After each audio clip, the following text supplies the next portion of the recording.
Hey, you know what time it is? It's time for a short clip from the main show. We hope you enjoy this. Formative with some tongue-in-cheek commentary. It's on both CBC and Netflix, North of North. Mhm. If you've not seen it yet, give it a watch. It's really well done. It's got some it's a bit of a dramedy, but it's got some really funny moments. Just give it a watch. That's all I'm gonna say. Yeah, I'll leave it at that. I really have been enjoying it. it's a co-production with APTN. Correct, yes, Yeah. and it's just really good. It's really, really good. I could never check I've it been out. enjoying it, and it's one of those things where it's maybe, giving exposure to, uh, a group of the population or a segment of the population that would never possibly never have been exposed to before. 'Cause it's not like we've been drowning in Inuk culture or Inuk television programs or Inuk music, you know what I mean? It's like Right. it's a culture that not a lot of Canadians are very familiar with, and this is a great way to learn a little bit Yeah, while being entertained. yeah. I like that this is happening. I mean, I think on the day of our podcast, it was hockey night in Inuktitut. Yes, yes, it was. So, and and when we know that, we've reported on this also before, if we're expanding even broader, there's now a hockey night in Canada broadcast in Punjab and stuff. So, hey, again, when you're wondering, what does the CBC serve?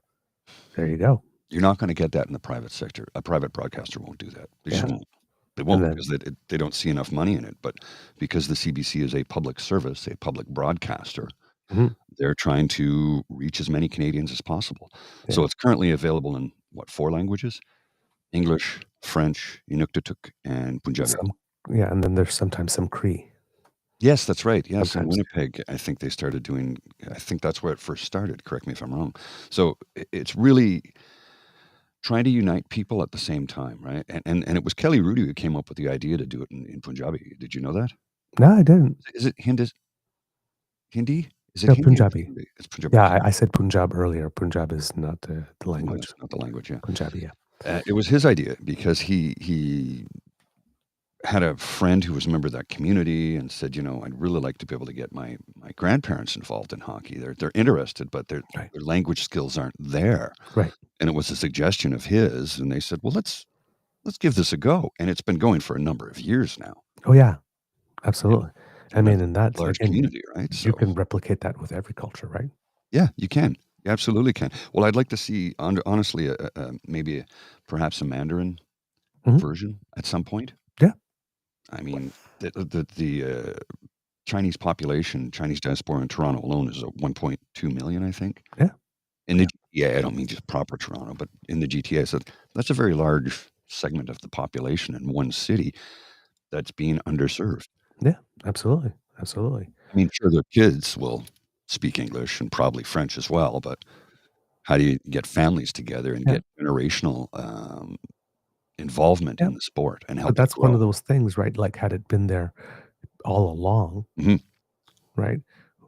When people arrive, there's already something that they can do to connect with the country and start connecting with other correct. people as they're picking up some English and, you know, and Well, and and that's just it. You're connecting with a new country, a new culture, new things, so why don't we make it easier for you to do that? And I mean, hockey's like the weather, right? And we talk about we talk about 3 things: hockey, weather, and construction season. Yes. Yes, Right? So it's true. so Yeah. it's one of those basic entry things, if you know a little bit about hockey, you can talk to pretty much, well, not everyone because there's a lot of us that do not watch hockey, No, but, but the Canadians, but you can over the course of a day, you would it would be very statistically difficult to miss at some point, correct. right? No matter where you are in the workplace, having lunch at a fast food joint, having coffee with a colleague or a group of friends, or maybe you're out, I don't know, whatever, skiing or what, playing some tennis or somebody somewhere is gonna be talking about hockey. It's just that simple. Somebody will be talking about hockey because that's the lifeblood of this country. Now, there's many people who have no interest in it, but they move here and it's something new and foreign, and sometimes they go, "Wow, this is fascinating," get involved. Other times they could care less, but their children love it because all their friends at school are playing, so the kids get involved, and that's how the parents get involved. It starts at the minor hockey Yeah. grassroots level, Yep. and I just think it's a great idea. I really do. Yep. Now you'll have somebody, I don't want my tax dollars going towards that. It's like, shut up, shut up. You're a miserable prick. Oh, yeah. I mean, really? I know. I know. I know. I know. I know.